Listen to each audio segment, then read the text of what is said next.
Hello, আসসালামু আলাইকুম বন্ধুরা, কেমন আছো? আজকে একটু ভিন্ন রকম ব্লগ নিয়ে এসেছি তোমাদের জন্য। সেলের কথা শুনলে, তাও আবার 60-70% সেল। কার ঘরে চুপ করে থাকতে বসে ভাল লাগে? আবার খাবার দাওয়া, ওফ! তাই বেরিয়ে পড়লাম। একে তো সানডে হলিডে, মেয়েকে নিয়ে, হাজব্যান্ডকে নিয়ে বেরোলাম। আকাশটা যদিও মেঘাচ্ছন্ন ছিল, কিন্তু তারপরেও দেখতে অন্যরকম একটা ভালো লাগা ছিল। অনেক শান্ত ওয়েদার ছিল, গরম ছিল না। তো হালকা চলার শুরু করলাম। ওমা, এই ফাঁকেই দেখি ঝিরঝির করে টিপ টিপ পিচ্ছি করে করে বারিশ ঝরা শুরু হয়ে গেছে। হ্যাঁ, যাই হোক, বর্ষাকাল একটু তো হবেই, কিন্তু তারপরেও খুব ভাল লাগছিল। এই বৃষ্টিটাও তখন এত ভাল লাগছিল, তা বলার মতো না। এরকম করে আর অনেক দিন যাবৎ বের হওয়া হয় না, বেরোই করে বেরোবো করেও ঘোরা হয় না, বেড়ানো হয় না। কেমন করে যেন সময় চলে যায়। অবশেষে চলেই আসলাম শপিং সেন্টার। চলে এসে দেখে নিলাম যেখানে যাব, কোথায় ফ্র্যাঙ্ক আছে।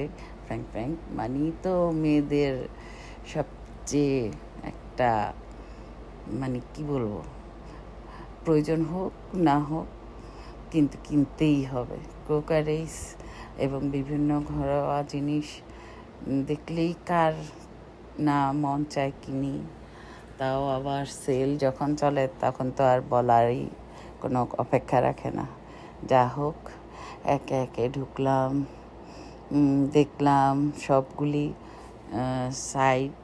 খুবই ভাল লাগছিল, ইচ্ছে করছিল, মানে কোনটা ছেড়ে কোনটা নিব বুঝতে পারতেছিলাম না। এখানে টেবিল ম্যাটগুলি ছিল, এগুলি কিন্তু দামি ছিল, এগুলি কোনো কম ছিল না। তারপরও দেখে নিলাম, দেখছি কোন কোন জিনিস, এই যে গহনার বক্সগুলোই, এখান থেকেও কিছু নিলাম। ছোটোখাটো জিনিসগুলি দেখতে আসলেই অনেক ভালো লাগে। আর ফুল টব এগুলি তো মানে দেখলে এমনি মাথা পুরা হয়ে থাকে। যা হোক, তারপরেও অনেক কিছুই কেনাকাটা করলাম। তারপর খিদা লেগে গেছে, এখন গেলাম খাওয়ার জন্য। মেয়ে নিল থাই গ্রিন কারি, পাপাইয়া সালাদ, আর এই ও বেশি কিছু খেলো না, কারণ ও বাইরে মিট তেমন খায় না। তো এই দিয়ে ও খেয়ে নিল। আর আমি খেলাম স্যালমন ফিশের সাথে পেপার লাঞ্চ নিলাম আমার জন্য। স্যালমন ফিশ, এগ আর কর্ন। যেভাবে ধোঁয়া উঠছিল, ও একটা মজার খাবার ছিল। এবার ডেজার্টের পালা। ম্যাঙ্গো দিয়ে, সাগু দিয়ে একটা সুন্দর থাই ডেজার্ট। না খেলে বুঝবে না কেউ এটার টেস্টটা কেমন। ঘরে অনেকেই বানিয়ে খায়, কিন্তু বাইরের খাওয়া তো বাইরেরই খাওয়া না। যা হোক, সবাই শেয়ার করলাম, তিনজনে মিলে খেয়ে দিয়ে এখন বাড়ি ফেরার পালা।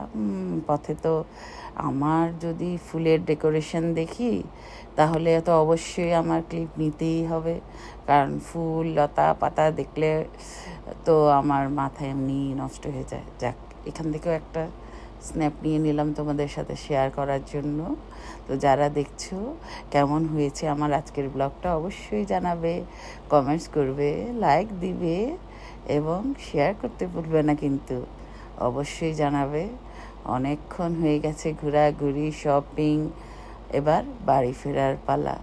তো অন্য এক সময় আবার দেখা হবে তোমাদের সাথে। তো আজকের মতো আল্লাহ হাফেজ ফ্রেন্ডস, ভালো থেকো সবাই।